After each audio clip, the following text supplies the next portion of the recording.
Well, welcome to the next episode of the Powerless Podcast. In this episode, I talked to Jamie Shelton, who is the singer and lyricist of the band Sister Sleep out of Atlanta, Georgia. This is the second episode Jamie's been on to talk with me about her lyrics, her music, and the band's trajectory overall.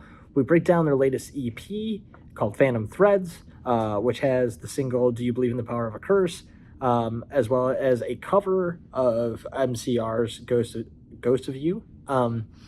We cover the EP release, what's going forward for the band. We go over, because I knew Jamie, she's a big horror fan, like I am, horror movie fan. So since we're in the kind of spooky season of Halloween, we also went over some of her favorite horror movies, dive into the lyrics of the songs, why they chose the cover from MCR, and what's going forward for the band as far as live shows go, new music, etc. So it was great to talk to Jamie. I really hope you all enjoy this episode. Before we get into the episode, just as a reminder, follow on all socials at The Powerless Pod. Email me at thepowerlesspod@gmail.com if you want to be on the show. Definitely hit me up through DMs or at Gmail. I have on producers, I have on artists, I have on political pundits, I have journalists on, I have a host of people from both the political and musical spheres. So just if you're interested in coming on and have an album to promote, a piece you've written to talk about, make sure to hit me up at all those places. And I'll keep this one short, keep this intro short. I guess I don't have a whole lot else to go over. So here is the episode with Jamie Shelton of Sister Sleep on the Powerless Podcast.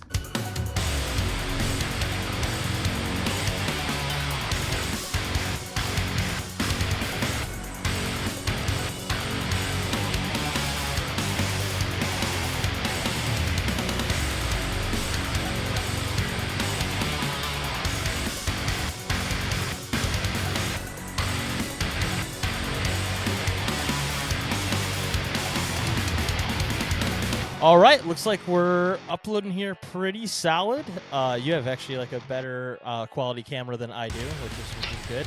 But I'm, cool. Yeah, I was yeah. worried So, about that a little. Yeah. I wasn't sure. Yeah, no, you're absolutely fine. I'm here with Jamie Shelton, who's the vocalist of the band Sister Sleep out of Atlanta, Georgia. This is the second time you've been on. It's been quite a while. I think the last episode we did was somewhere, I want to say like midsummer of 2023. So it's been a minute. It's for, yeah. I remember it was. I can't remember if it was before or slightly after the Arsonist came out. You know, I can remember what we talked about, the date, you know, the sort of surrounding details. Don't, you know. Yeah, because I couldn't remember if it was out or not, or if I had let you hear it early. I really can't remember, but it was around that time for sure. What's funny is this past week, because I knew we were going to do, or the past couple of days when we talked about doing this, and thanks for doing this so quickly with me, is that, you know, I listened through it and I remember the details of what we talked about, because I like to do that if I have somebody returning so I don't ask you the same questions over and over.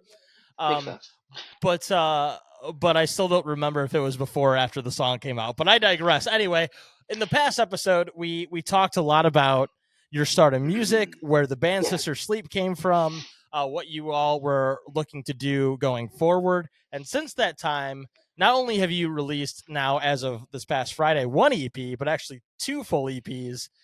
I know you called this one a mini EP, but what you guys really put out recently is what EPs used to be, which was like, you have a single with a music video and then like one extra song and a cover or something like that, which is exactly what you did. It's like a real EP, right? It's not a half album like so many EPs are, right? Yeah, exactly. Like that I was, when we were talking, every time I would talk about it, I was in this weird position where I would never know what to call it, because I'm like, I know it's an EP, but some people are going to be like, it's only 3 songs. And I'm like, well, I don't, like, it's, you know. Yeah.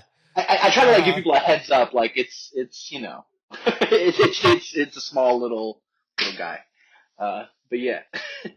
Well, again, happy to have you on. I thought what we would do today is primarily go over your new EP, which we just alluded to, 2 original singles and then a cover from MCR, which I think is a good little tidbit both for your style, your influences, and also honestly for the season that we're in right now. It's always good to do a cover of MCR around Halloween True. time.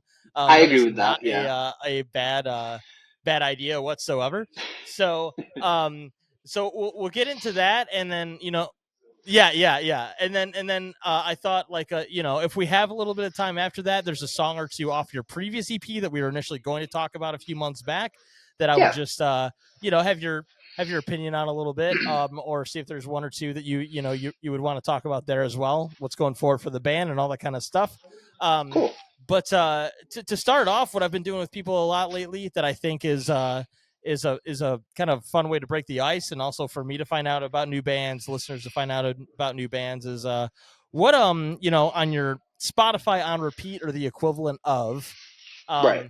what is like a band artist that you've really been into lately that you'd want to give a shout out to? Maybe it could be like a big band, it could be anything from the Beatles to a local band you play with. Right. But what's a band you'd kind of want to give a shout out to? Oof. Let's see. I'm trying to think of, there's so many that are coming through my mind right now. The album I've been listening to the most this year, and it's probably my album of the year, is Coup de Grace from Sea Space Cowboy. Oh Um, yeah, they're one of my favorite bands. They're absolutely amazing. Super excited to see what they do from here. And also Infinite Void from What Sails Ahead. I've got to shout them out as always. What Sails Ahead are amazing, and I'm super excited because we're going to be playing with them in New Jersey in a couple days. So that's awesome. Yeah, I mean, you can't go like the new CU Space Cowboy release was incredible. I think like the scene is sorely missing that sort of like frenetic energy sometimes that they really bring to the table. right, Just put out the new yeah, EP Phantom Threads, which we just discussed a little bit. Um, of you've got two songs on here. Do You Believe in the Power of a Curse, which you released as a single, also with a music video.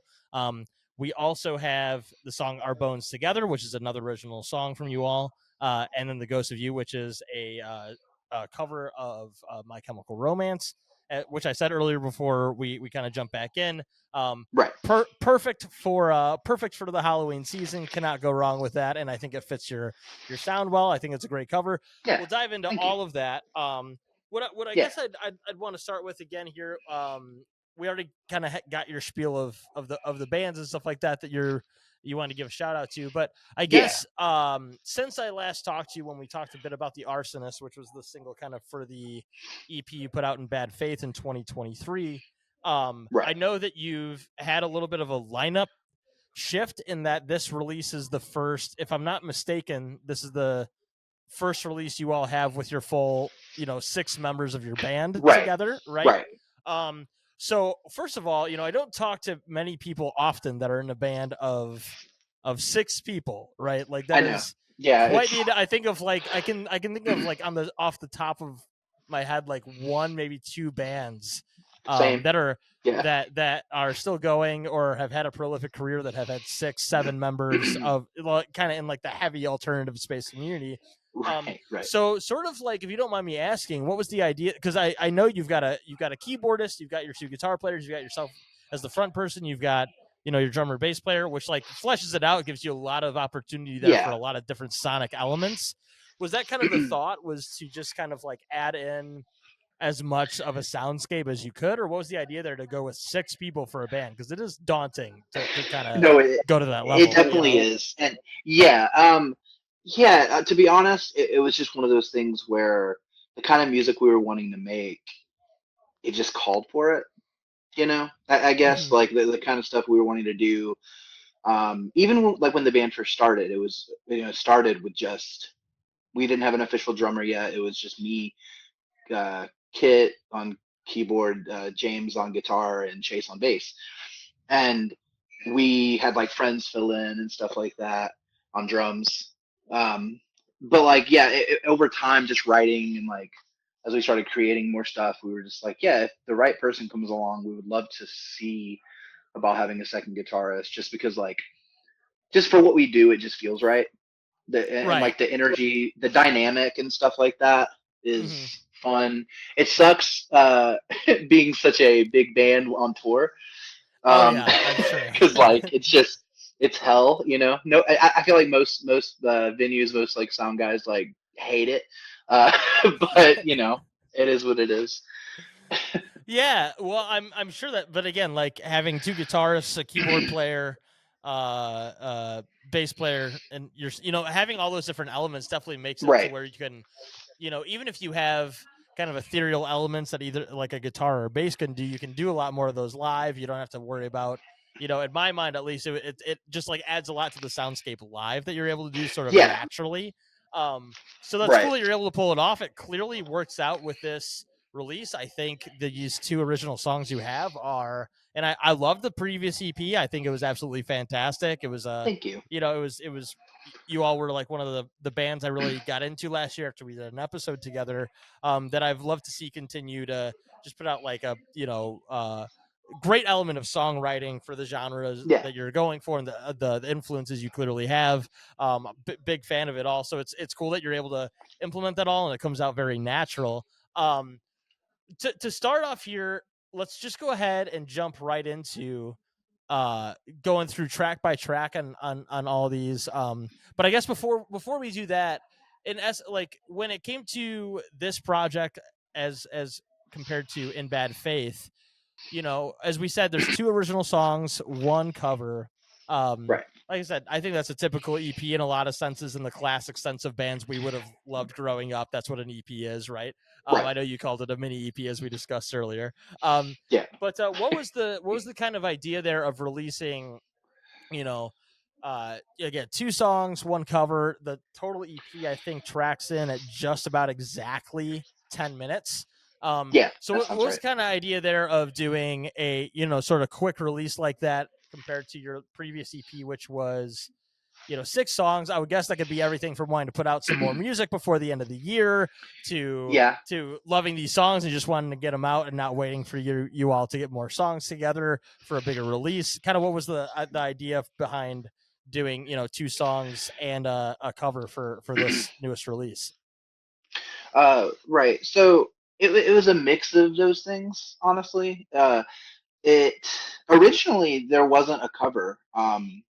It was just the two songs, and we were just gonna like do singles. Was the Mm-hmm. idea. Um, but we realized the two songs are very different, but they show so much growth within the band. I think they show two different sides of the band and shows us like pushing ourselves to another level sound wise and like just trying new things. So it worked in that way. The cover really came from the fact that we played a 20-year anniversary My Chem show in June. Oh, nice. Uh, Yeah. yeah, in Atlanta. Like we set it up ourselves with some friends and like MCR like super fan type online folks and it was amazing. It was really fun.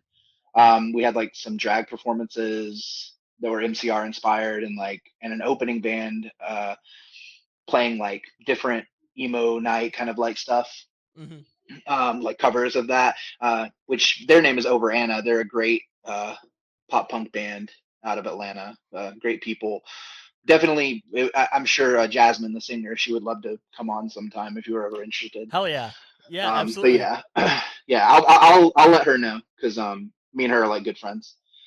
But yeah, so it just came from that and how so many of us in the band like are so inspired by My Kim and that record, and we had the two songs ready, and we were talking to our producer about it, and we kind of joked about the fact they were like, oh, we should just do like a cover, because it's 20 years, like you don't really have another opportunity to do that. It makes sense. Mm-hmm. Um, and but he was completely on board, especially like the Ghost of You was I think his favorite My Kim song, and it was yeah, it just sort of came together like that, and it was really fun doing it, but also very daunting because like with covers, especially if you're a rock band, quote unquote, covering another rock band, you Yeah. don't want to you don't want to just do the same song, Mm-hmm. because like what's the point? But you also Right. don't want to change it so much that it's like do you even care about the original? So that was a big thing of back and forth for us, where we were trying to figure out, this needs to be really good, but it needs to be a little different because it needs to feel like us. It doesn't need to just feel like we just did a song. But yeah, Right. so the EP came together sort of that way. It was just sort of happenstance, but it worked out. Yeah, I would say so, and I think that's a good thing to touch on. Is it's tough to do those sort of covers. You know, I think it was almost easier in the era of like the punk goes pop and all that kind of stuff, where people could really go balls to the wall with what they were doing. Yeah. Didn't really matter how much of the original song you had existing within it. You could do whatever the hell you wanted with it and just sort of had the same chorus. You know, when you're trying to that was cover, like part of it. Yeah. When you're trying to like cover a band that you're influenced by, you have to really toe this line that I thought you all did really well.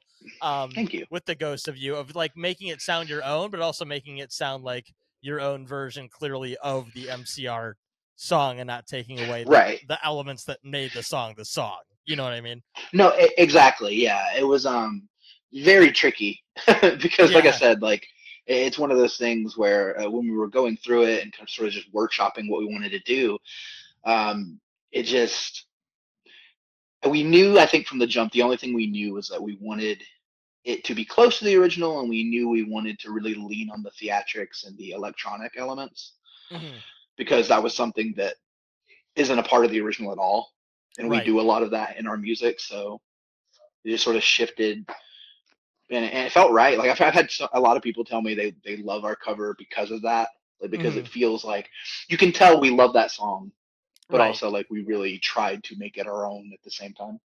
Yeah, absolutely. And I think it's honestly like, I hate to say this kind of stuff because I'm sort of anti the social mediaification of things that have to be the way they are for bands to get new listeners. But it cannot hurt to have a high quality cover that you can share on various social media with clips and all that kind of stuff to get some new listeners. That's how I feel too.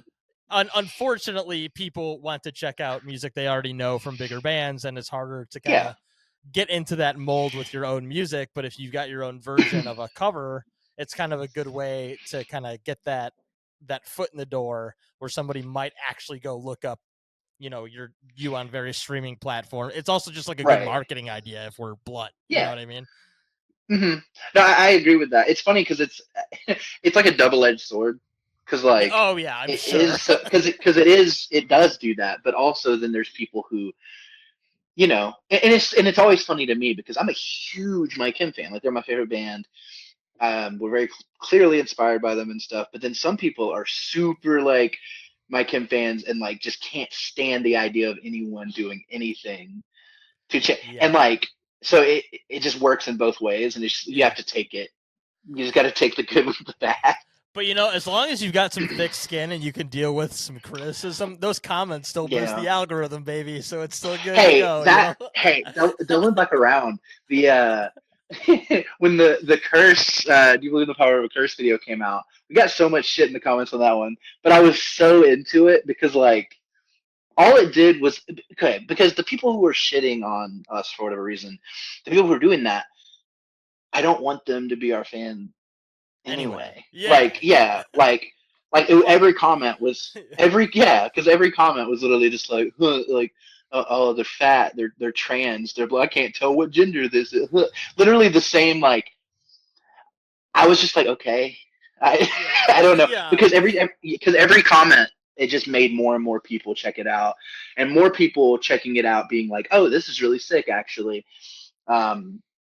It definitely works in your favor. I hate that's how the algorithm works. I hate that, like, same, because it sucks. Like a few years ago, I would not be as like okay with it, and even part of me, it definitely sucks because it's like, it's the inner child part of you that's like, Jesus Christ, like that's a lot, and I've sort of just it's fine, like it's just part of it, and I know that. Yeah, I mean, right. Like, to be clear, I also, I've been on this show, I've been so critical of all that bullshit so much at like, you know, I Right. I don't think like I'm lucky. I'm not lucky, but I mean, I don't you know, I don't know that I could do like the full-time band thing in the era of what it is now with all of the hate on like Yeah, not it's just like the needing to make 30-second clips constantly of your songs in the hopes that a few people will check out the full 3-minute song, because apparently 3 minutes is too much to ask of people anymore. yeah. But No, absolutely. but also like just like the fact, yeah, that like hate boosts, right? Like that shit just drives me nuts. But if you can work it to your favor and you can just like brush it off, who cares? That's great. You know what I mean? Yeah, no, It still absolutely, boosts absolutely, things. yeah. Yeah, Um, yeah, yeah. Also, real quick, I keep getting the message again, and I don't know why. Um, I'm I, not getting it on my end. So I okay, think well, we'll be good. The good news is okay, this saves a cloud version either way. So okay. we'll be good. So it should We'll be make it okay. work. We'll make it work. It'll be Okay, good. cool. I just Yeah, I was just like I don't want it to happen again. Like, yeah, it's fine. yeah. Okay, cool. No, Because it's popping up on my end, but I don't care. Like it's whatever. yeah. But yeah. Anyway. Yeah. No. Being in a band with the internet and how people are, and it's definitely one thing that kind of sucks. But it's just It's just the way it goes, right? Yeah. unfortunately, yeah, Well, yeah, it does help regardless of the cesspool that is the social media era for bands and everything in between of trying to make clips and all these things to have good songs, because at the end of the day, a good song is what gets you noticed or gets people to stay in tune with you, check yeah. out what you're doing on a further level, and you all definitely did that on your previous EP in Bad Faith, and I think up the Thank you. ante even I more appreciate so it. with this newest EP, Phantom Threads. What we'll do here is just look at these two songs, and like I said, afterwards, if we have time, we'll definitely dive into maybe a song or two from In Bad Faith, since all in all, within a Yeah, year's time, because I think In Bad Faith came out October 13th of 2023, so we're it talking did. like almost like right on the money, a year apart. So Oh you've yeah, so it essentially, like makes sense. yeah, Yeah. you've essentially released like an album's worth almost of material just in a year time, just in two different segments. True. Yeah, no, that's a So good way to look at it. Yeah. so to start off here, we've got "Do You Believe in the Power of a Curse," which again you put out a video for, which I thought the video was great. It's like that classic, monochrome or whatever the correct term is, like the black and white Yeah. performance video, which I love when bands kind of do something primarily that way. At least that's just it's just a good performance, high quality. Thank You're you. not trying to like bite off more than you can chew. It's just a great video. um Right. but regardless of the like, where I guess for this song, and I guess both in general, where was the inspiration for this one for you all songwriting wise, and then we can dive into the lyrics a little bit. But I guess Yeah. what's the background on the song as far as the songwriting goes, lyrics, etc. Okay. So, um, do you believe in the power of a curse? It really came from sound wise. It was very much like we really want to do a song that takes the sort of high energy punk like My Chem kind of vibe and really like amp it up Mm-hmm. like by like a huge margin to where it's like much heavier to a band like See Space Cowboy or Callous Cowboys and stuff like that. Mm-hmm. Um, that, that was literally the template for the song. We were like, okay, so we wanted that. We want to really like push ourselves as far as like doing a heavier song, chaotic. We wanted to like test a song like that. But lyrically, the song is about self acceptance and transitioning, and basically choose to be who you are and live your life no matter what people have to say about it. Very much meant to be like a song that I hope people would connect to and feel like empowered by. Um, Yeah, yeah. that's definitely what I got from the lyrics. All in all, of I think it was the first lines of it when I was reading through it, when I was listening again today while reading the lyrics. Mm-hmm. 9 times out of 10, it's on a commute that I'm listening to music, so I obviously am not Right. reading while I'm doing it. I hope not. But Yeah. Yeah. You said I'm walking on a tightrope, no net beneath my feet, got a gun in my hand filled with bullets of hope, the face of God I'm about to meet. It's been a sin to live in the skin I'm in. I bark and bite, I burn so bright, you lose your goddamn eyes. Right? So like Right. again, like comes off is there's a lot of imagery there. There's a lot of like very like I think like emotional, turmoil going on in that piece. And like Right. this song does feel like there's like an ebb and flow of like the lyrical um I guess message you've got in it, because it does come off as dark, right? It comes Right. off definitely, which it can be part of like what you're going for in general with like the lyrical imagery and like the everything else in between. But I guess like to dive into it a little more, you say this is about accepting yourself. You say this is about, transitioning, all these different things. I know just from seeing you on social media, that's something you've been very public about, that I'm Yeah. I'm I'm glad to see. It's been overall like a great and rewarding experience for you. But I just like wonder, like with these lyrics, if you don't mind diving in a little bit more, is it sort of like when am I reading this wrong, or you can Yeah. tell me, because again, as you could tell, I haven't obviously covered this myself in my own life. It's always interesting to cover these Right. things with people Yeah. in No, I get different it. walks, like I did with the previous episode with Cat and the Hurricane and all these different things. Yeah. When they had a few songs like about transitioning and all this kind of stuff. I guess for people, whether I think it's just interesting to dive into a little bit more here. Where specifically do these, and get as nitpicky and as geeky on songwriting as you Okay. want, because that's what I'm here Cool. for. Cool. Step by step, kind of just like, was this more of like written from the perspective of like being uneasy in your own skin, like to begin with? Like that's kind of what it seems like the first verse is about, and kind of going through the ebbs and flows Right. of this kind of accepting of your own identity and what being true to yourself. Is that sort of the onus of the song, or just kind of walk me through a little more details of like Right. the No, that. lyrical inspiration here? Yeah. So you kind of hit the nail on the head. Like it very much is like an internal struggle being like illustrated, I guess. Um, the soapbox, like just sort of like throwing your hands up and being like, yeah, this is what this is who I am, and this is what I am going through and experiencing, and I am basically I'll be damned if I let anyone stop me from pursuing my truth and my happiness. Mm-hmm. And it was very, very much like like the first verse being very like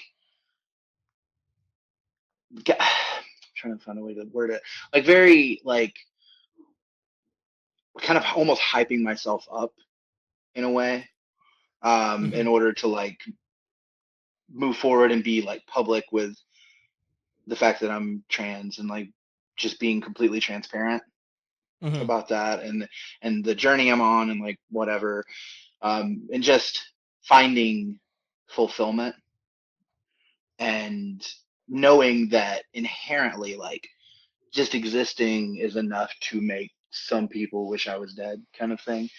So it was very much like it's supposed to be like a back and forth. So you have that, and then you have the chorus, which is like a call to arms rally sort of like thing.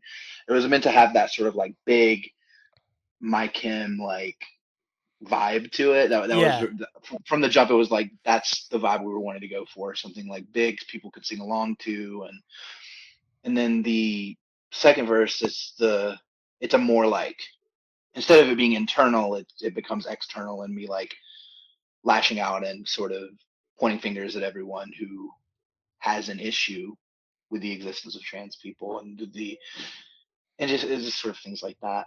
Mm-hmm. There's this is sort of hopping around, but like another thing in the bridge slash like breakdown sort of bit, um, there's like the bit where you do the like I love it. It's like it's I wouldn't say it's a cliche because not a lot of bands do it, but bands have started doing it where they say the band name in the in the lyrics, and that was like a part I was like, oh yeah, this is sick. And then I was co-writing it with like this part with our producer, and we were like trying to figure out where we wanted to go with it. And so you have the my sister sleep, let's start anew, My Brother's Keepsake. That's a reference to the old band I was in, that a lot of us were in, called The Keepsake. And the first single from that band was called Brother. Oh, nice! I love that. So, That's cool. Yeah. That's sick. So it's a fun like Easter. Yeah. Yeah. I love when bands do that. Like when Same. you can kind of Yeah. incorporate like a little bit of things that like. Even if it's just you and the other people in the band that like know where that comes from, that's even almost better than it's like an Easter egg that people can even figure out. It's like it's your own little nod to yourself, I guess, like within the lyrics. Yeah, absolutely. Yeah. Yeah. Very meta. I love it. Yeah, and it was also just like because the line itself, because it works in two ways, because it works like that, but also having like it's me speaking to myself, but also to other trans femme people, sort of saying that it's time to rest, I guess. Mm-hmm. Giving like a layer of meaning to the whole Sister Sleep name in general too.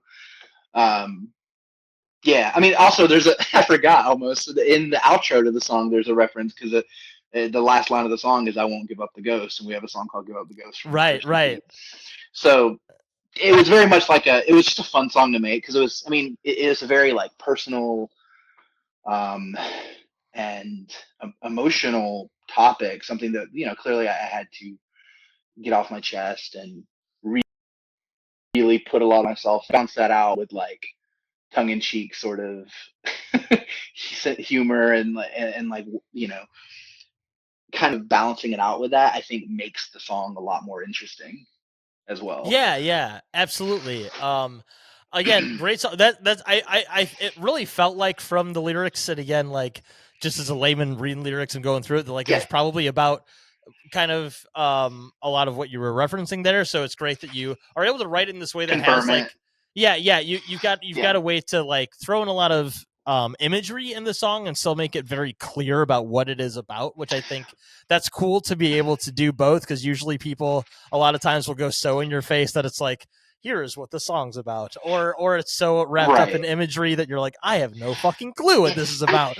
But it's you did a great job kind of going right down the middle, threading it to where you could figure that out in a way that like I think somebody could identify with this in general of just like having an identity crisis. I agree. It doesn't. I agree. But you could still very much get where you're coming from personally, specifically with it, which I think is a great showcasing of your songwriting and lyrical ability. So kudos to you for that one. It's fantastic. Thank you. I appreciate that a ton.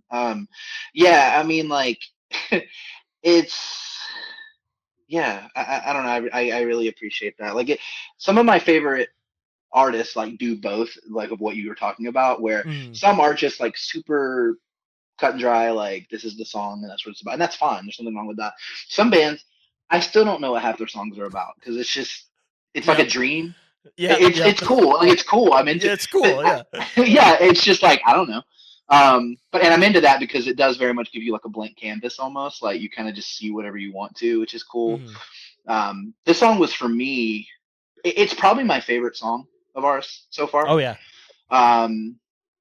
Just in general, but also lyrically, everything. Like I pushed myself writing wise, like you said, like really bridging that gap between things that are like very personal while also making it feel fantastical and like not pigeonholing it to where like you can only relate to it if you're trans. No, because like you said, you could literally relate to it just in the cliche classic of like, I'm gonna be who I want to be. Yeah, absolutely. Which is, and I do think it. And this isn't me being like, we did so good. Like I'm really proud of the song. I do think that we did a really good job at like conveying that message and making it relatable, but like not at all having it feel like too on the nose. Yeah, like, yeah. Absolutely. That's why there's a certain point where like songs like that can feel almost a little like, yeah, we're the like, yeah, we're the losers.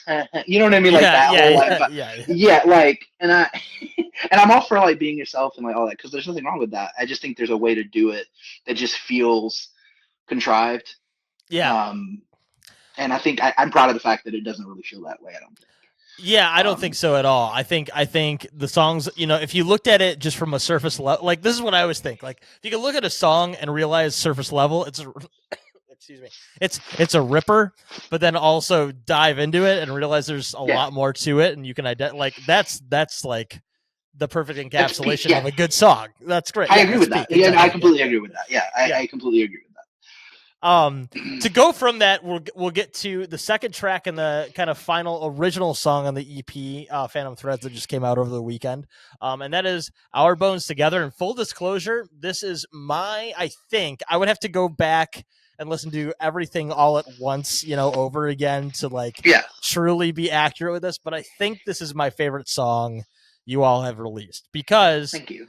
Just from a musical aspect, you've got kind of everything in it that I would want from your band. You've got some really great kind of somber vocals you deliver in the song. There's like very what am I looking for? Very like emo inspired verses and like a very like not to bring them up over and over again on this, but very MCR chorus in a good way. But almost like MCR mixed with the Used, mixed with like a post-hardcore band at the same time. No, chorus. for sure. And then it dives. Sorry, go ahead. Yeah. No. I was just gonna say, like, I agree with that completely. I also think, like, and this is just me. I know this song, like the chorus especially, and like the vibe, just like you took the bands you mentioned, combine that with like Bad Omens or like Too Close to Touch, is sort of that like the big, just sort of like wailing chorus, which I think vocally, like, I'm so proud of that chorus. I think it hits super hard.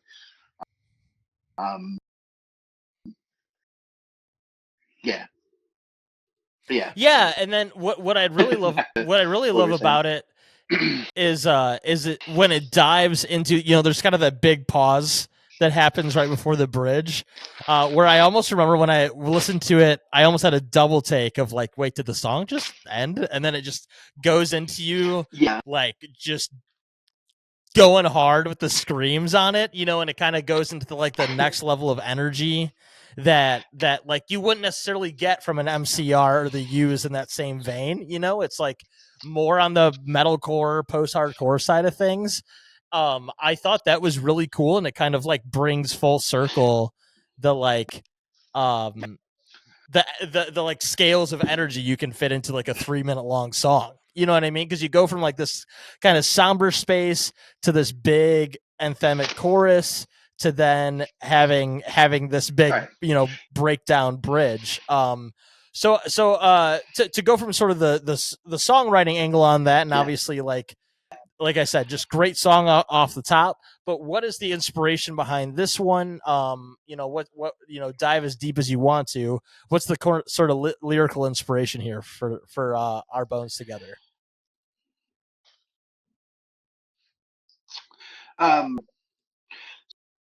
So it's biographical, autobiographical. It's a real situation. I always mix them up in my head. It is about some issues my partner was going through with depression and suicidal ideation, like stuff like that. And I've struggled with that on and off my entire life as well. But the song's very much just simply a plea to them in the situation. Like, paints a picture of sort of you're not quite sure how it plays out. Sort of has the, cause when we were talking, when I was talking about it with our producer, his name's Aaron Pace. He's amazing. We've worked with him on everything we've done so far. He's like also like just a friend of ours, and we were talking about the lyrics and we were workshopping the song. It was just one of those things where we wanted the song to be like a desperate plea that sort of ends in the worst way possible. Like if you weren't able to get this person help, or if you were not able to save them or whatever. I think, unfortunately, so many people can relate to that, whether it's a family member, a friend, a partner, anything. Because I've had friends over the years pass from suicide, and like it was very much just a song. Our take on that without mincing any words, I guess. Yes. Yeah. Absolutely. Well, yeah, and again, I think that's a topic that unfortunately resonates with a lot of people. You know, I think a lot of people, if you don't have a friend, you know, if you haven't personally dealt with that, you've had a friend or a family member deal with deal with ideations, if not something further, or someone that's, you know, completed suicide in varying degrees in your life. And I think it's a topic that, like, you know, a lot of people do cover, like, in the sort of emo, alternative, post-hardcore spaces to various extents. But what I do really appreciate about this song, when you read through the lyrics again, like I said on the previous song, is that you don't kind of hold back on the imagery you're going for and the intensity. Like, I think this one really, like, you know, and you're not really going for, and again, not putting words in your mouth, you can tell me if I'm wrong here, obviously, but you're not really going for where a lot of people go for in these songs of sort of, sometimes, I mean, I think it's less so now, but when I was coming up in college, and there's sort of the, like, hope core movement of people taking this topic, and it almost felt exploitative, or it almost felt like needing to make, like, that you had to include some sort of positive, you know, I don't want to use that your song isn't positive, but like no, I know what you mean. You know what I'm saying? Like the sort of false positive message of, like, kind of like the "it's okay not to be okay" thing, where it's like, yeah, that's true, but like, we need to dive deeper into these things. And I think this goes to that next level with the lyrics that you have in here, where you really dive into, like, pulling at the heartstrings of, like, where this can all come from, and it's very relatable. I mean, it's a great song, and you know, I think it's something that people can identify with, you know. Yeah, well, thank you. I appreciate that so much. Yeah, I do think that it's interesting when you're talking about, like, the hope core sort of movement. Like, there's nothing, like, it's weird because I think there's a lot of good things about it, obviously, because I think that the intentions are good, quote unquote. Yeah, and obviously it depends on the band, the song, like, whatever. There are varying degrees of how genuine I feel like it is. But that was sort of the thing with this one, is I don't feel like that there's not as many songs about suicide that deal with it in this way. Like, they exist, but, like, and they're typically my favorite ones. That instead of, and I think both need to exist. Like, I think giving people something to hold on to, and something that, like, feels that, like, is sort of positive spin, like you said, is good. It's just not what I wanted to do with this one. It was very much, I wanted to illustrate the pain and the, like, disorienting nature of dealing with a situation like that, and someone going through that, and the unpredictability, all of that. I think it can hit harder in a way, because you're not twisting it to be like you said, like a message of hope or anything like that, which there's nothing wrong with that. But I think it's important that we face it in such a real way as well, for what it is, and just sort of illustrate the pain and the agony of that. Yeah. I think it's good to not hold punches on that in the same way. I think it's, you know, I think it's cathartic. It's the same reason people get into this sort of music that have this sort of message or lyrical background, is like, if I wanted to, you know, like, you could hear a lot of, you know, you can hear a lot of positivity from a lot of people if you tell them you're going through something rough, right? But to hear those same words that somebody else is dealing with sung back to you, I think there's something to that is mentally healing in and of itself as well. That's why so many people Yeah. identify with this sort of realm of music in general. You know what I mean? It's no, I completely agree with that, because like, I mean, a lot of for me, performing and writing and all that is that, like, catharsis and wanting to connect with people by seeing each other, instead of like, it's like I want, like, the concept of like inspiring people and stuff like that is really cool. Um, but like I more so just want to connect and see each other and be real with one another and like understand. Mm-hmm. Because that's such an amazing thing. Yeah, It can't really be. I think in and of itself, it's sort of like the collective group therapy we can all give ourselves with cathartic art. You know what I mean? Like Yeah, that's no, sort no, of I what you agree. can I get. agree. Yeah. Yeah, I agree. It's also hard, like, when writing about things like that. It's tricky because you don't want to romanticize it. Exactly. And that's the pitfall that comes with that. Like, there's a thin line, and that was one thing I very much didn't want to do, because I do think there's a lot of bands that in like over throughout history, like, have done songs that are like emotional, whatever, blah blah blah. But it's like there's a certain point where it becomes like, it feels like, when do you say when? You know, Yeah. Yeah.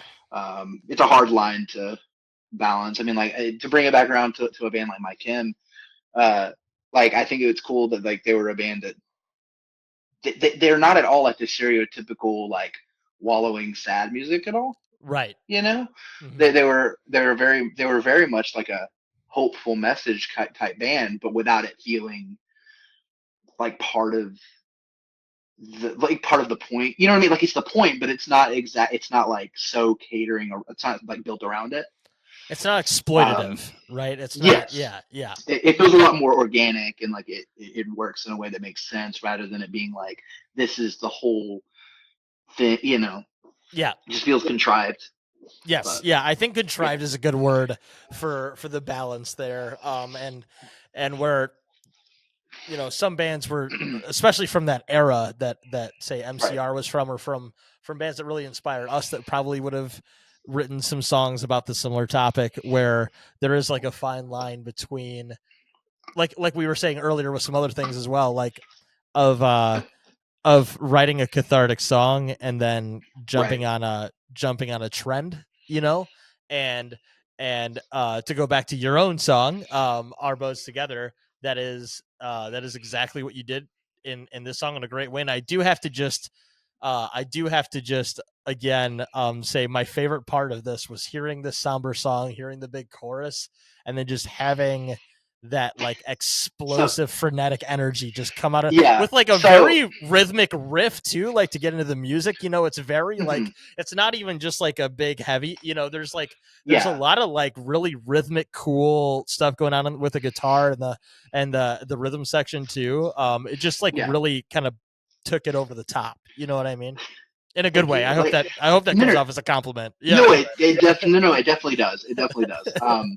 It's just funny because, like, okay, so that part was one of the only times in the studio where we were like divided. Um, like, half of us were like, include like producer included, like half of us were like, we have to do it like this. We have to stop it, blah blah blah. Like, you have to cut completely. And the other half was like, I don't know. I think it takes away from it. And it's so interesting the way music is like that, because people I've shown the song to and who have heard the song, I've heard both opinions. Like, I've heard a few people, like you said, they were like, "Oh my god, it literally blew my mind," and like, it hit so hard because of the pause. It was unexpected. I was like, "Is the song over?" And then it just like obliterates you. But other people being like, "I thought my track was skipping, and I was kind of confused by it." And both those opinions are valid. Yeah. Um, that's the that's the thing. This is gonna sound like pretentious, but with art and like making stuff, like making music and stuff, sometimes you just have to do what is riskier, and I think this was riskier than just not. Because I'll be honest, I was one of the people who was like, I don't know if I like it or not. Like, I didn't hate it, but I was Yeah. like, I just didn't know. And one of our other members was like, super like, it kind of kills it for me. Mm-hmm. But then our producer and like some of the other members were like, it literally makes the song. So we were like, what do we do? But we ended up agreeing that like the more bold answer was to do it this way. Right. Because it was like, at the end of the day, like, it doesn't really matter. Like, I would rather take the risky choice at this point than do what a million songs do. Like, you Yeah. might as well try. Because, like, for every person that doesn't like it, I doubt it's going to ruin the song for many people. Right. At most, it'll just confuse them.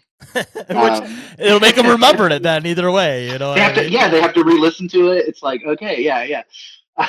But yeah, no, it's very funny because you and like a few other people have mentioned that part specifically, it being like such a great point in the song, and that's really cool. It's really funny to see that because we knew it was going to be something for people. I like that you had the wherewithal with that, and I also like that you're giving an example of you being like, I don't know if I agree with this, but I'm gonna go with what my bandmates say to do, and like, you know, I appreciate that collaboration mindset. You know, that's a good thing to have. Yeah, like at the end of the day, like it's one of the things I love about being in the studio and writing and demoing and all that kind of stuff. Like we do that with like our producer almost. Like basically what we do is like we have like a massive like folder on Dropbox of like a bunch of different ideas, whether it be guitar riff, like a fully fleshed out song that one of us like wrote and like whatever. We just have a ton of stuff to pull from, and then what we do is we get with our producer, and then we just sort of go through stuff, see what feels right.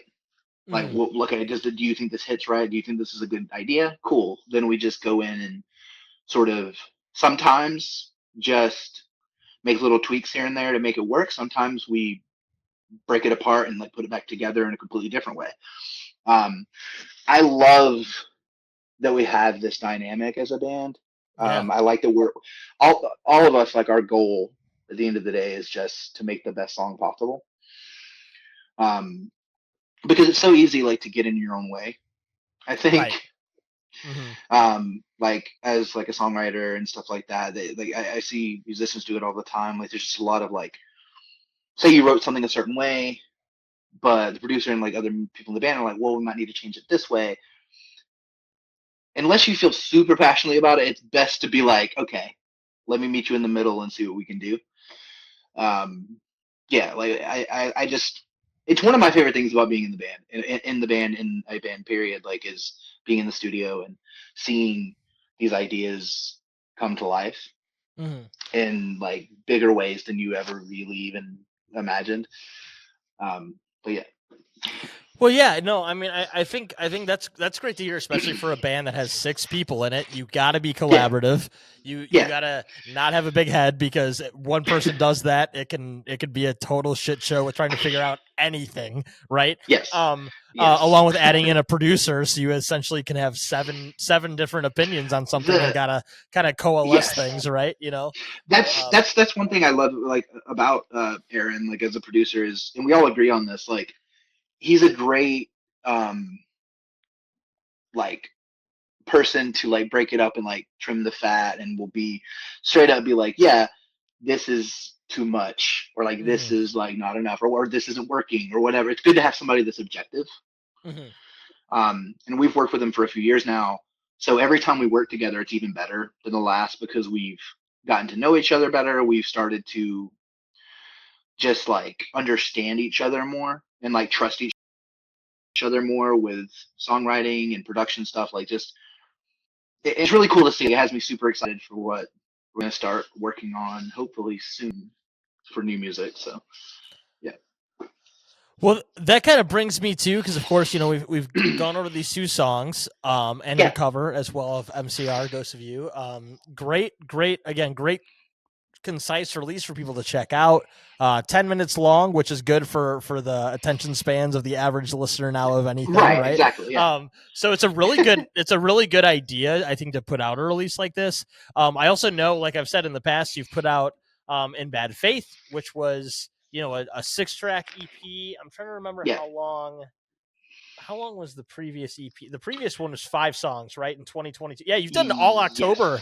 Yes. Is that on purpose? Do you do it for spooky season? Is that the deal? Yeah. It is like it is. Yes, absolutely is. But it's like not. It just happened. Like, yes, it's like, oh, if we can do this in October, cool. And then it just lines up that we do, and we're like, sick. Let's go with that. Yeah. Yeah, no, but I guess like going forward, do you kind of feel like these songs are kind of the starting point for, or like the building block for what you're looking to do next, like recording wise with the band? Have you already, since you've, I know I was trying to remember, I should have pulled it up again. When do you believe in the power of a curse was released? I think, was that August that was I think released? so. August sounds right. Yeah. We'll go with that. I was right on that. Yeah. People can fact check me after. Obviously, like as bands go, you've got these 3 songs. It's kind of the new iteration of the band, as I said before, with the 6-piece and everything in between. Right. What can people expect coming? Is this sort of the building block for what you're trying to do next? I know you're touring coming up soon, which we can plug as well. But kind of what's going forward for the band post Phantom Threads? Yeah, so I mean, we've just been writing and stuff like on our own, like just building up a lot of ideas and things that we're excited about to bring to the table. We'll probably have some writing days with our producer when we get back from tour. Yeah, I mean, that was the thing with these 2 songs too. I did feel like they were a good sort of litmus test on like the where our band like can go. Yeah. They're very like opposite ends of the spectrum in some ways. So yeah, I would say like building on top of that for sure. This isn't at all like 100%, but I know we've talked about potentially doing a full length next. Because I would love to. Like it's just money. Yeah.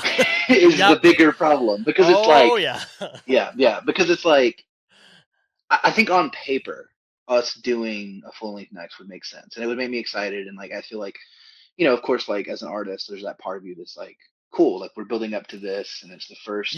And you can also take like more you can take more liberties with like a given song. That's what I was that's what I was gonna say next. No, yeah, that's what I was gonna say next because like to be honest, the 3 EPs we've done, all of them were done with like every song was written like with like as a single in mind, which is fine. Like there's nothing wrong with that. All the songs are like really solid and like there's nothing wrong with that. But I love the idea. I feel like to move to the next step for us, it would be cool to see how we can push ourselves and like see what kind of weird shit we can do. Because if you have like a full length, it's like 9+ songs.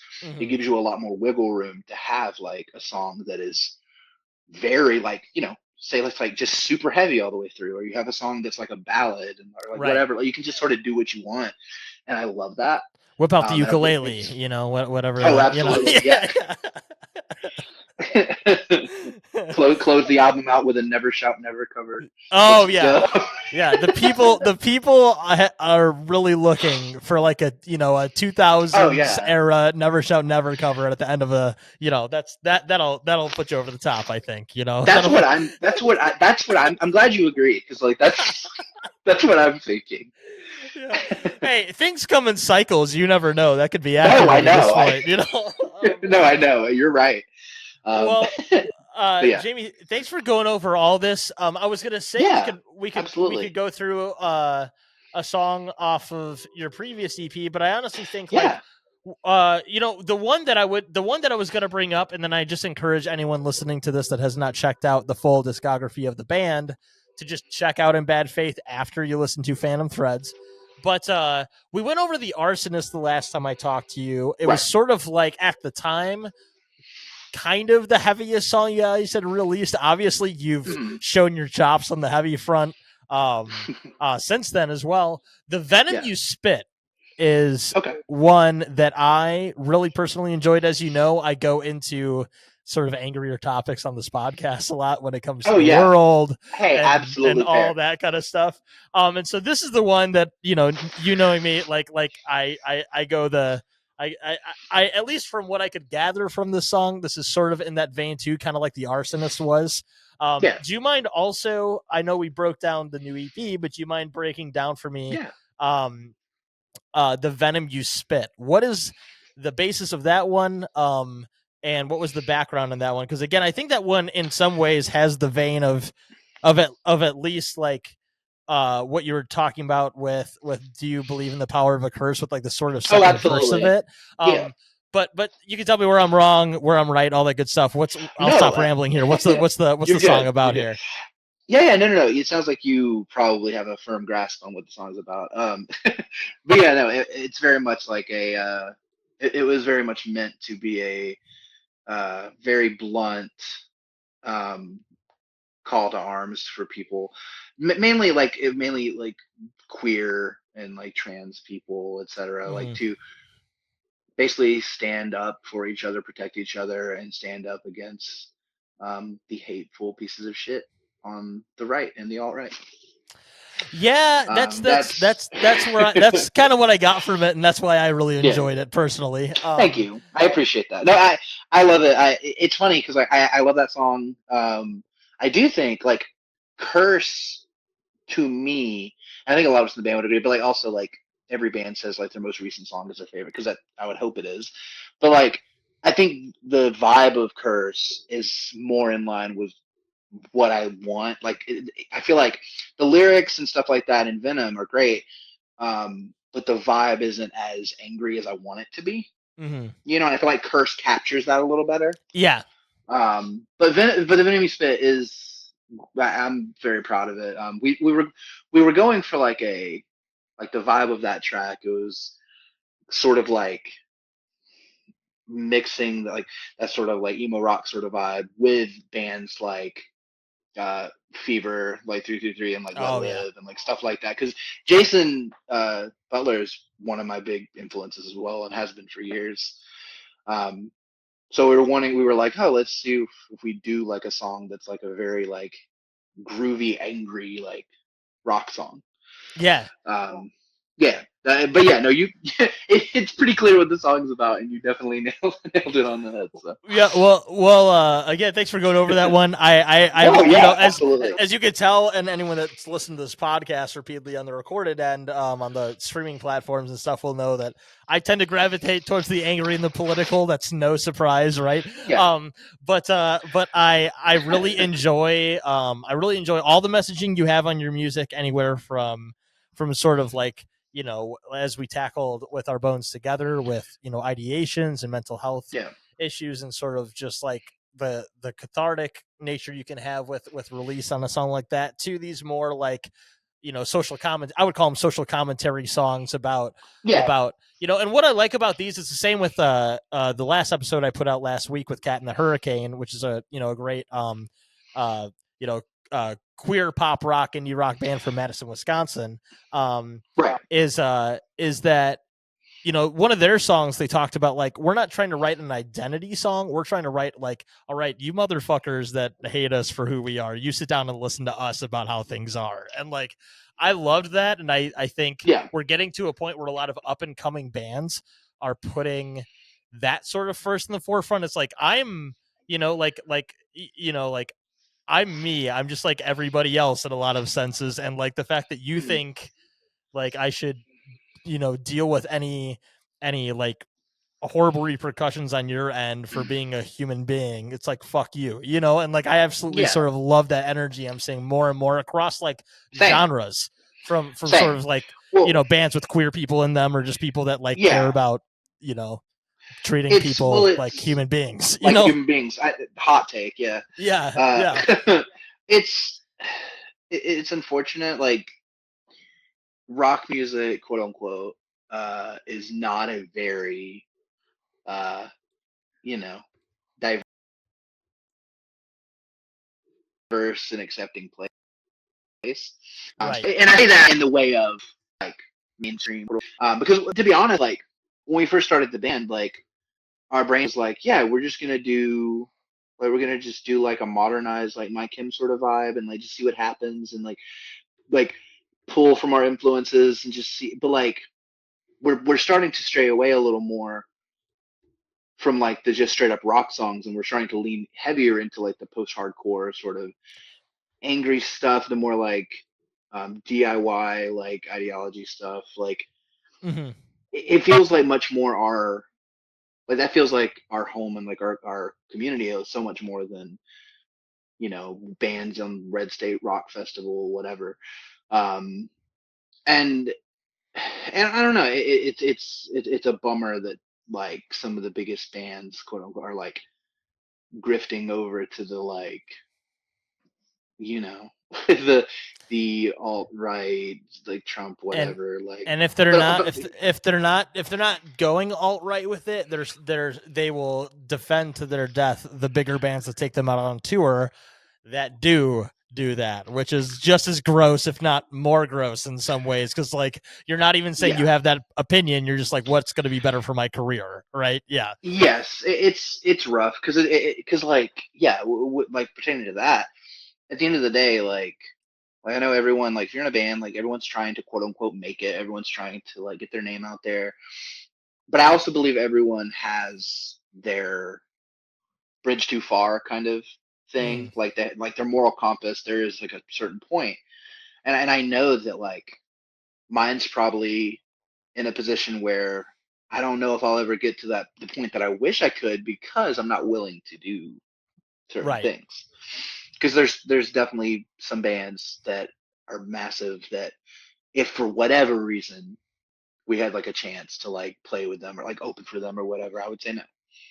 And Right. we all feel that way. And it's not like oh, like that's such a brave thing to say. Like it's really not. It's just like that's just I can't do that. Like for what we stand for who we are as people, like there's no reason for us. Why would we even be on that stage at that point? Um, and I guess like and I could see people argue about this, like people saying like, oh well, at that point they're not preaching to the choir. They're trying to like they're technically going to people who are on the opposite end of that spectrum politically or whatever, and they're trying to get their attention. I guess I don't know. I just don't think that that's probably the best way to do it, because at the end of the day, like, you're still lining the pockets of a bigger artist that is yeah. So It is a piece of shit. Yeah. um, Yeah. yeah. Yeah. Yeah. Um, well, yeah. I think all of that is good to keep in mind, and also like what I would say though is by and large with like the generation of your band and the sort Yeah, of DIY space we're saying of like bigger bands coming up, like everyone from Nightlife to Pulses to all these different bands that are like yeah, seem to so good. be getting bigger and bigger, doing bigger tours as well themselves, all while not that all those bands are overtly political or something, they're not, but like just No, being good human beings. It's one of it's those things that it's like that is the future to me for music, and that is also that is why like um I don't know, that's the promising thing to me for the future, is yeah. seeing like that new I generation of agree. bands that are doing well, doing their own thing, are also like doing it the Well, right it's way, right. Like it's interesting because where we're at in music, I think because like the way things have changed over time and the way that like I don't believe that as far as like rock music, quote unquote, we're not gonna see like since new metal and like the emo, quote unquote, mall emo wave of the 2000s, there's not gonna be anything like that again. And the reason is because there's no like MTV tastemaker type stuff. Like there's no like zeitgeist kind of like, oh, this is what everyone's listening to, and so magazines and stuff like that are pushing what these bands are doing, blah blah blah. We're just not going to have that again because everything is so much more um, community, like smaller community, like hmm niche. But I think there's good and bad to that. Like, yeah, we might not see like the great heights of how big certain artists got, like Mike Kim or like stuff like that, or even like bands like Deftones and stuff. But I do think because things are so accessible, like with social media and like TikTok and like stuff like that, I do think like TikTok is the closest thing now to like MySpace when it was a yeah. thing, as hmm far as discovering bands and like having that direct like line to the artist. hmm Um, I don't know. I feel like there is a good thing to the fact that like, yeah, the pockets are a lot more niche, but I do think that like those pockets are bigger.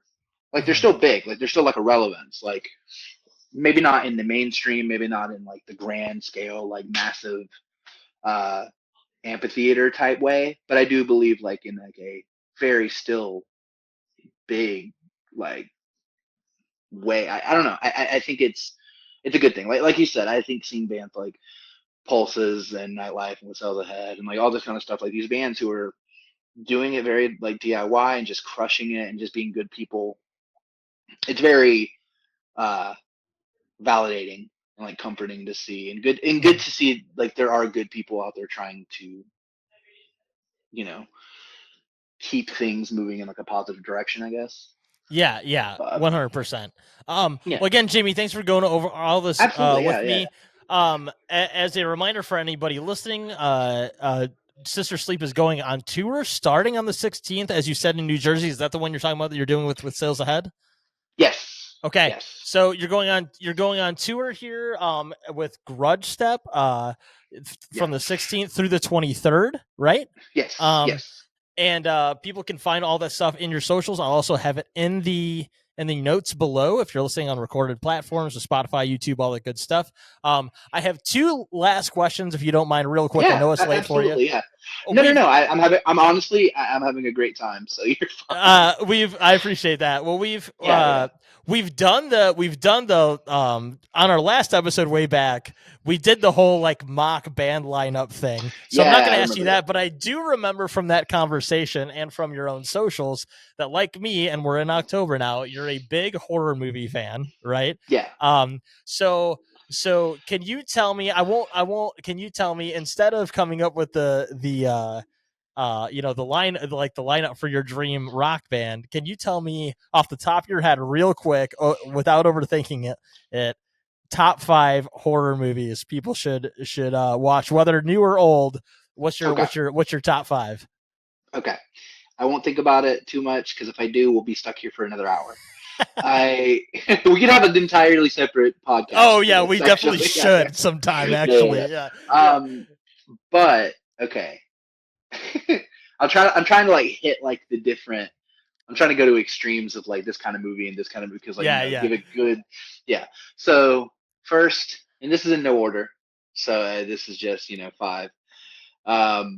Trick or Treat is one that I love so much. It's to me it is like the perfect Halloween movie. I watch it every year. Mm-hmm. It's so fun. Like I'm a sucker for anthology Same. horror, Yeah. especially when, okay, yeah, especially when it's really good. And it's such a good example of like the movie could be really bad, especially because it came out in the 2000s, like late 2000s. There was a lot of shitty horror movies coming out at Mm. that time. So, and the fact that it was one that was like, I think pretty straight to video or like or close to it, like something like that. It's such a good movie. It's so fun. So Um, iconic, yeah, yeah, it's great. I think it just really like it just feels like October. It's very fun, very good balance of like humor and over the top like gore. And it's like I watched it the other day actually, and it's like more violent than I remember for some reason. Like Yeah. it goes like really like further than you expect it to. Yeah. Oh yeah. Um, yeah, yeah, but it's great. Yeah, it's That great. It's really fun. that the runner of that principal being a serial killer like gets me every time. And it's like Same, so same. over the top, but so good. And I love And the that he way, gets his comeuppance too. yeah, exactly. Yeah, I love the way they weave all the stories together too. Like Uh-huh. it's all like on the same night, and you have different like, oh, this is happening in the background of this. Yeah, it's super fun. Um, another Return of the Living Dead is another one of my Classic. favorites. It's Classic. so good, and what's funny, it's not like I grew up with it because I didn't. I didn't watch it until like 6 years ago, Okay. something like that. And just because I don't know, it was on streaming somewhere, and I was like, I've never watched this. Let me give it a try. Because honestly, like a lot of people for a long time, like at that time, especially, I just didn't care about zombie movies because Yeah. it was so overkill. Mm-hmm. But I think that that movie's so it's such a good exception. It's so different than any other because it is kind of tongue-in-cheek silly, but there's also stuff in it that's like way heavier than it has a right to be. Like the ending is like super dark and plausible. There's a lot of stuff that's just very like campy. It similar to Trick or Treat, like really like it has a good balance of that. Uh-huh. And the whole like the 80s like punk soundtrack and the Oh yeah. aesthetic. It's so fun. Like, it's great. Yeah, it's definitely one of my favorites for sure. Trying to shift over to, so you said 5, right? Yeah. Okay. Um, this one's divisive, but Hereditary is one. Oh no, you're I speaking my love language. Hereditary. You're speaking my language with that one. Yeah. No, I saw that movie in theaters. Mm-hmm. That shit was wild because like no one was prepared for what that movie was gonna do, and it's so funny because like I don't know if you remember, but the trailers for that movie did not at all like express what the movie actually ended up being. No, they did not. Because it came out and it was like I think the average movie going audience was like, yeah, like horror movie. Yeah, like a new era horror movie or whatever. No. Yeah, you're in for a like treat, I guess. There. Oh Yeah. God, yeah, it like gave the like the trailer almost had like the Omen kind of vibes, like like that kind of. It is not that kind of movie. Yeah, I love that. I've been meaning to rewatch it. I haven't watched it in a couple years. It's one of the few that like got under my skin in such a visceral way. That one and Midsummer, to me, I don't like to compare them. Yeah. People like to compare them all the time. I think they're very different, despite people trying to say they're very similar. But both of them have the same director. Yeah, right. Yeah, like they're very different. But they're both movies that I really love. That are some of the most memorable horror movies to me of the past like decade. But I don't find myself like wanting to just throw it on a given day. No, at all. Too emotional. Yeah. That's too much. No. You know, I think that's what I love so much about that movie. I think is that like the quote unquote, because I've seen some people trying to argue it's not a horror movie, and that's crazy to me. What? Because it's the same people that are like, well, that didn't scare me, so it's not a horror. That's not how that works. Yeah, that's not. Yeah, it's the movie is much more like emotionally horrific than anything else, and that's what I love about it. Like the like it just goes there and just keeps like it pulls the tension like so tight, and it just keeps getting worse. Like the movie it just gets worse and worse. It's definitely not a good just watch for the evening movie. It's not a good date movie. No. I feel bad for any couple that actually did go to that not knowing what they were getting into, because like that sucks. Because like horror movie is like a very typical date option, not Hereditary. No. You're gonna go home and like think about your life after that one. Yeah. Oh my God. Yeah. No, but I love it. It's definitely one of the most like impactful that I've seen. And I've noticed like people either get it or they don't. Like if people either like really love that movie because it like fucks them up a bit, or they just weren't into it. And it's interesting the way that can happen. But Hereditary is fantastic. Let's see. So I'm saying this one because like this movie is so fun. Malignant. Oh, that one is interesting. Yeah, that one. I love that. Yeah. And I'm not even going to say much about it because it is one of those. I do feel like if anybody watches this, just go in blind. Yeah. If you haven't seen it, because it's so weird and I love it, but people who didn't, I get why they didn't.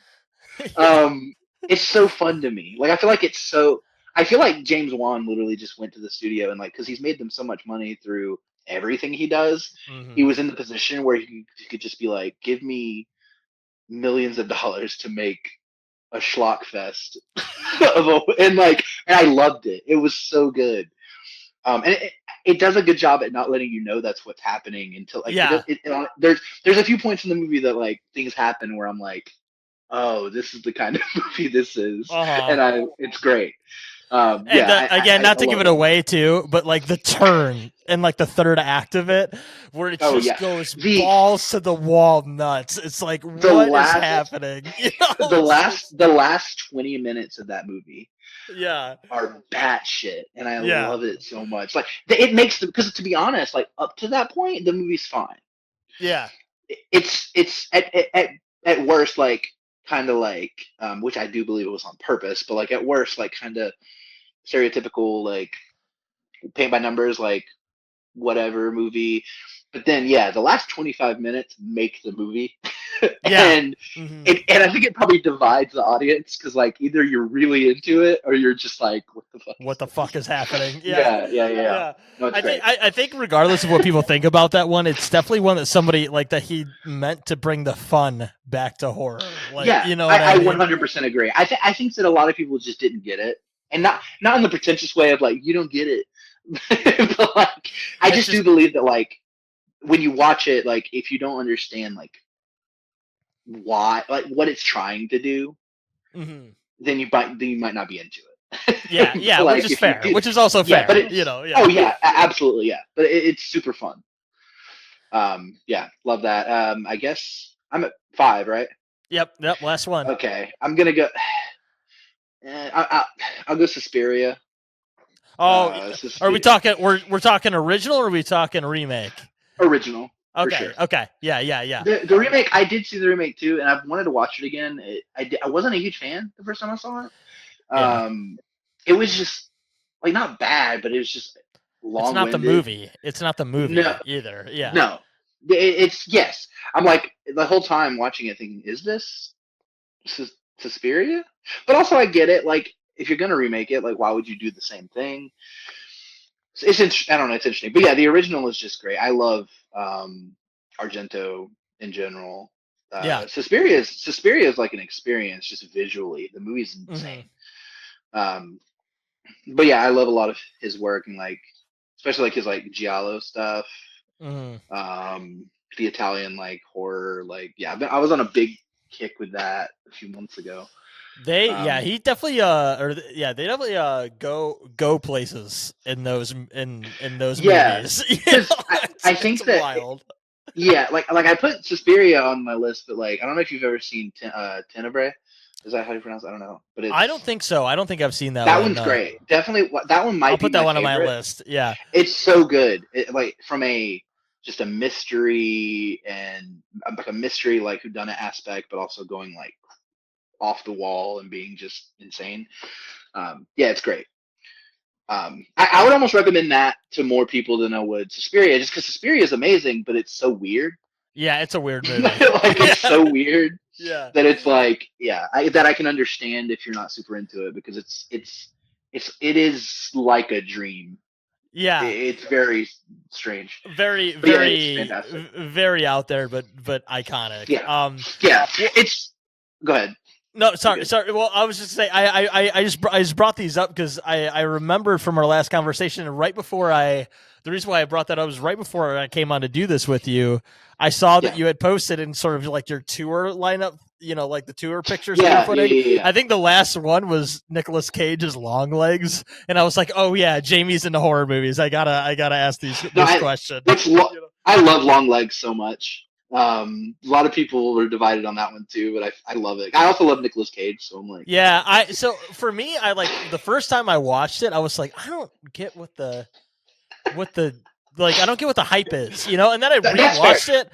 I rewatched it yesterday, and then I was like, why didn't I like this? I just, you know, so I don't know, you know. I do think it's one of those movies that the ad campaign, while good, kind of hurt it. Like I think it was overhyped because I love it. But I try not to tell people that when I want them to see. Yeah, because it's a very subdued, slow burn. Yeah, and which I love. It was like I kind of had it sold to me that it was sort of like a Silence, like a new Silence of the Lambs movie, kind of, right? Absolutely. Which like that movie and those books are some of my favorite of all time. They're So I was like, so that's where I think I just got disappointed, not because it was a bad movie, because it wasn't that, you know. No, I get it. It was something much different and something even more. I would say, like, oof, you know, like very heavy the whole way through. Yes, I think that like the Silence of the Lambs comparison is apt, but it's like it's reductive because it is that, but it's in a completely different way. Yeah, it's way different. Yeah, but it's great. But no, so thanks for going over that with me again. Great recommendations for people for the Halloween season. Last thing I'll have you do, and of course, everyone that wants to follow Sister Sleep on all socials, I'll have those all in the notes. We also have on Instagram, it's Sister Sleep Band, I believe. On Twitter, it's the same thing, Sister Sleep Band. Make sure to follow there. That'll be in the notes everywhere, as I said previously. Just go ahead and pick from. I'm going to narrow it down to the two, because as much as I love the cover, I want people to hear an original song from you at the end. Which of the two songs off the new EP do you want people to hear at the end of this? That's so tough. I think I'm going to go with Our Bones Together, just because it's so new. Like, at least the other has had like a little bit of time. Yeah. To where some people who might see this will have already heard it. So I think Our Bones Together. And also, I know it's your favorite. So yeah, I appreciate that. Yeah. Yeah, so, of course. Yeah. All right. Thanks so much, Jamie. Again, we're going to go with Our Bones Together off of the new EP from Sister Sleep called Phantom Threads, out now everywhere. Thanks so much for doing this. I really appreciate your time, and I hope you have a good rest of your night. You too. Thank you so much. We'll definitely do it again sometime. I always have a great time talking to you and catching up. So absolutely.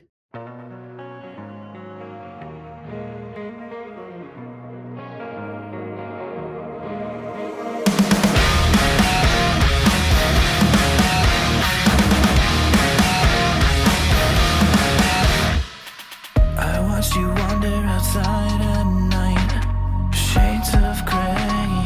Nothing feels quite right. I hear you say, no, I'm okay. You ask yourself, how the hell did it get this way? But you're not yourself. There's someone else staring back at you from the mirror. Oh, I wish that I could tell you. God, I wish that I could tell you. I wish you'd just stay. Keep the bites in your veins, spinning out of place again, tearing yourself apart. You're stuck in this bitch's cycle. I'm locked, focused on survival now. Just stay, keep the blood inside your veins. Tend to torture myself sometimes, haunted by bad dreams, staring at my seams, lingering ideation of suicide. I scratch till I bleed, no, not what I need. The weight of the world is too much for me. I'm pushing together, and it's stronger now.